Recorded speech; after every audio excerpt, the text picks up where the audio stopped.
Welcome, Ray Churgovich. Thank you. See you outside. Looks beautiful out there. How are you doing? I'm doing good. Calling it a day. And after this interview, going to go to my garage, which is also my gym, and do a little workout. So I know it's in your tag, your email tag, you put the Hawaiian shirt guy. So you have one of those on. What's that all about?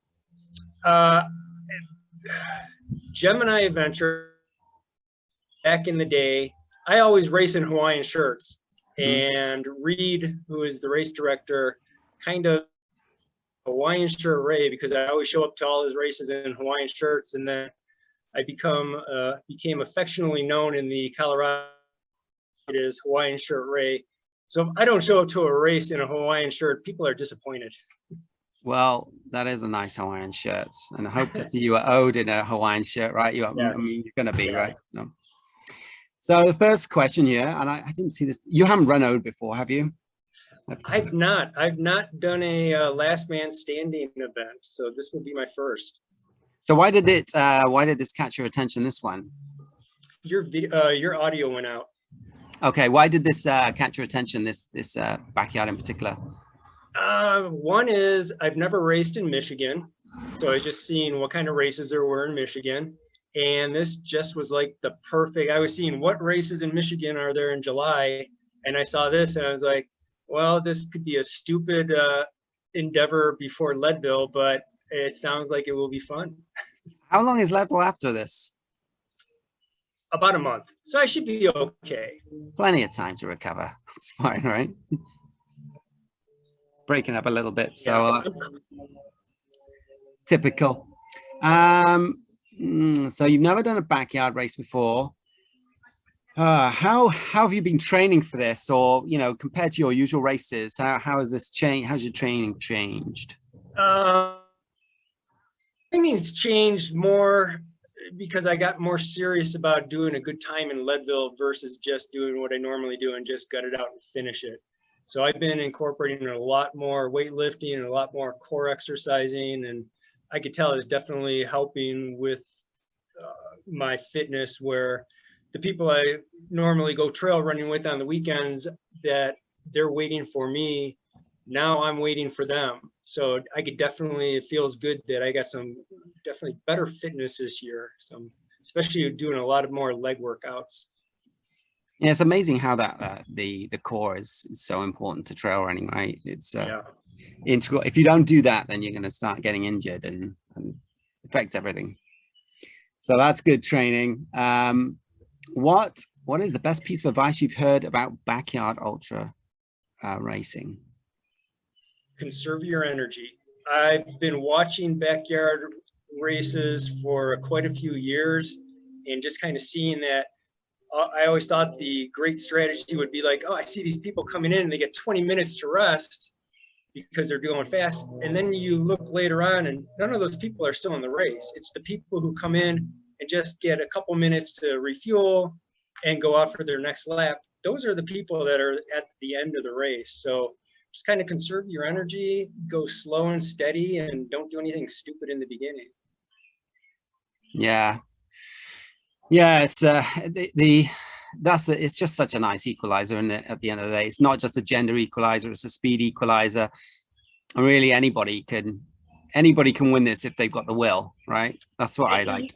And that's what I was thinking about. One of my friends who is a fantastic ultra runner, I was like, boy, I could actually probably compete with him in this, because in a all-out race, either a 50 mile or 100 mile, I'm not going to beat him. Yeah. Unless things go bad, because he is fast. Yeah. But this fast doesn't count. It's determination and just gutting it out. Who's the most stubborn? Yeah, I love it. I'm totally addicted to watching these things, and so is that. What if? What can I go? How far can I go? How much further can I go? Right. So. Yeah. What do you fear the most about running the Ode to Laz? This sounds stupid. Missing my flight out on Monday. If all goes well and I just keep going, and I have a friend coming in from Cleveland, and he's like, I got to go back home on Monday, so I got to leave you on Sunday sometimes. What's the longest you've been on your feet then in a race? Time-wise, 44 and a half hours. Distance-wise, that was 120 miles. That was a fat dog up in Canada. Yeah, I've heard of that one. So you think you know, sometimes when you've done a lot of these races, and I'm not a fast runner by any means, but I've been through, you know, you've been through multiple nights, you've been on your feet for, you know, up to 40 hours. It's almost an advantage. These fast guys blaze through the trails and they're done much quicker, and you don't get to experience that sleep deprivation, right? Yeah, I definitely, like, in fact, night I was hallucinating, but I realized I was hallucinating. So yeah, weird things could happen. And it was funny because after the race, my sister was driving to Vancouver and she was asking me to, like, read a map. I couldn't do it. I couldn't process the information. And I told her, I'm like, I am so tired. I looked at the map and it meant nothing to me. It's like that. I don't know if you saw, you know, those two UK guys, right? They went 80 hours, and the one guy, Matthew, he was saying, you know, they say, why did you quit? What was the reason? And he was saying, you know, I was walking up this hill and I didn't actually know what I was doing for a second. I didn't know where I was. And I looked down and, you know, I realized I was in a race, and, you know, I couldn't imagine 3 nights without. Apparently he didn't have any sleep, but I don't know. No, I don't think we're going to go. Well, I won't go that far. Never say never. Yeah. Right afterwards, right? What is the greatest mid-race challenge that you anticipate having to overcome? My fear is humidity and mosquitoes. Humidity to me it destroys me. What I'm hoping is that my altitude coming from Colorado down to sea level will be my equalizer, but I would have to admit the humidity is probably my biggest fear. Yeah. Well, it isn't the mosquitoes that are going to be so much the problem. It will be the deer flies. And have you ever dealt with those things? I've not. Deer flies, and this should be, I would recommend anybody get these deer fly patches. You put them, you wear a hat or whatever, something to cover your hair, and you put these deer fly patches on the top. They will buzz around your head, and then they always land on top, and they always get stuck. If you don't have that, then they will just be buzzing around your head all day long. It's a game changer if you don't have those on. Yeah, I will take your advice. Yeah. Just get them on Amazon. Oh, this is really glitchy, isn't it? Hopefully we don't have to redo this one because it's not a good connection or something. What do you feel is your greatest strength that will help you achieve your goal? Without sounding egotistical, I know how to suffer really good. So, and I just know how to keep going. I've been in some really, really low places during my ultra running span. So I just know how to gut it out. You know, I'll go back to, like, Ken Colbert, you're better than you think you are. You could do more than you think you can. And when you think you're out of energy, motivation, whatever, so I think that's my greatest asset of, I know I could push myself and just keep going. Yeah, totally. Hopefully this is like it's like glitching and going faster, slower. Hopefully it's not going to do that actually. On my side, it's totally fine. Oh, is it? Okay. I think it may be because my laptop is recording and it's just, it's, like I said, this is the first time I've done it on here. So we'll see how it goes. If you could run with anybody in the world, who would it be, and who would it be with, and why? Oh, geez.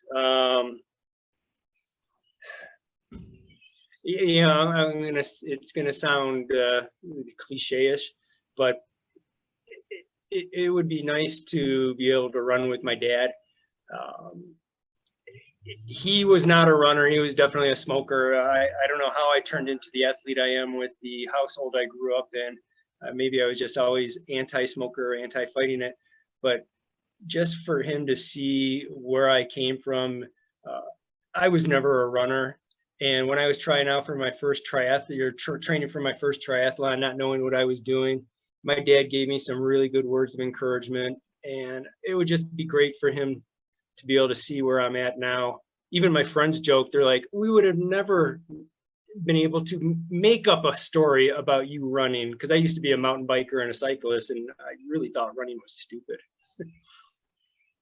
Yeah, I think for me, like my first race was in the UK. It was this race called the TP 100. It was from London to Oxford along the Thames path, running on this river. And my dad actually came to crew. He didn't know much about it, and it was just so nice having that like opportunity to kind of spend time with him there and have him be part of it.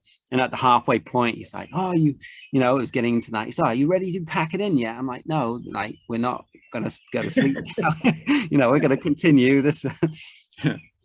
You don't really stop, or you know, you shouldn't really stop. Apart from Zach Miller, who has been doing these other interviews, he always stops and has a sleep, but that's just not generally the rule. So. Do you have any guilty snack you only eat on race day? Oh my God, the amount of Coca-Cola I could drink is crazy. And I do down a lot of Red Bulls, but those aren't like things I normally just have around the house. But really I don't, because normally for racing, I like to be satiated. So I'm eating burritos and pizza and pierogies and dumplings and soup and whatever solid foods I could get my hand on. But it's more the colas that I just don't drink Coca-Cola and sit around and have colas, but boy, yeah, I'll drink that all day at a race. Yeah. It's like a weird running drink that you just can't get enough of when you're out there. Sugar and caffeine. Yeah. And yeah, I would totally agree. I'm all about the solid food and eating that all day while you can, right? That works for me. Not everybody, some people like that tailwind and all of that, but yeah, that's not for me. But you never know what happens on race day, and you got to change up what your normal. Got to be adaptable, right? Yeah. What is your shoe and sock change strategy? Dance with the girl you came to the dance with. I was told that a long time ago. So it's like whatever shoes you're wearing and whatever socks you're wearing at the start of the race, you should have them at the end of the race. Wow. I will bring an extra change, a pair of shoes and socks, but unless my feet get wet, and even that I could run, and my feet don't blister too much, I don't change too often. I'll change like at Leadville, coming in at mile 60, because you're going through a lot of mud and creek crossing. And it's just nice to get a fresh pair of shoes there. But for this race, I'm thinking, unless it's wet conditions, I'll be probably staying in the same shoes. Oh, well, it should be pretty dry. It should be hot, relatively humid. But, yeah, there's no water crossing, so, you know, should be fine, right? So the next one here. How much have you overestimated your minimum lap goal, do you think?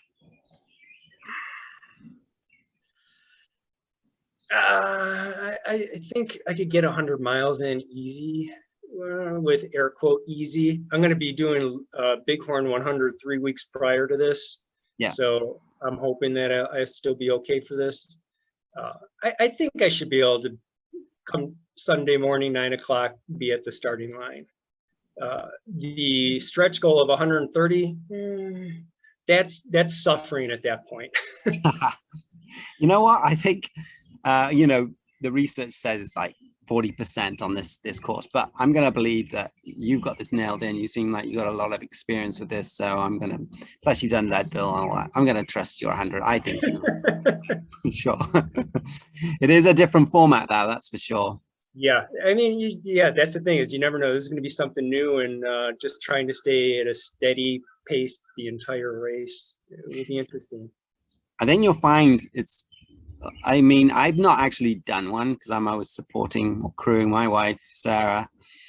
But when I've done the short ones in the winter, 8 hours of Ode, it's actually a lot more fun than I was expecting. You got going out with the same people each loop, or switching up, speaking to different people. It's a blast. I love crewing it.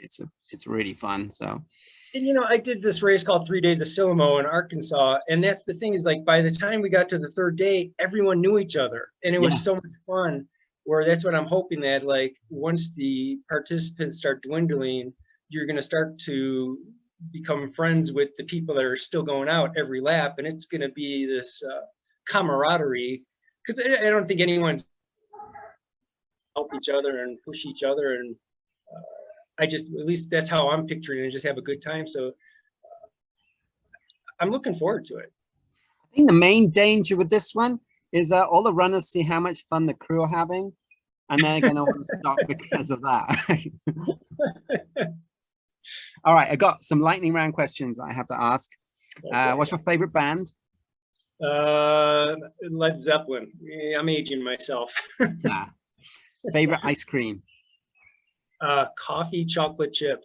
That's a lot of coffee lovers on this. Cousin Eddie or Clark Griswold? I'm sorry, I didn't catch it.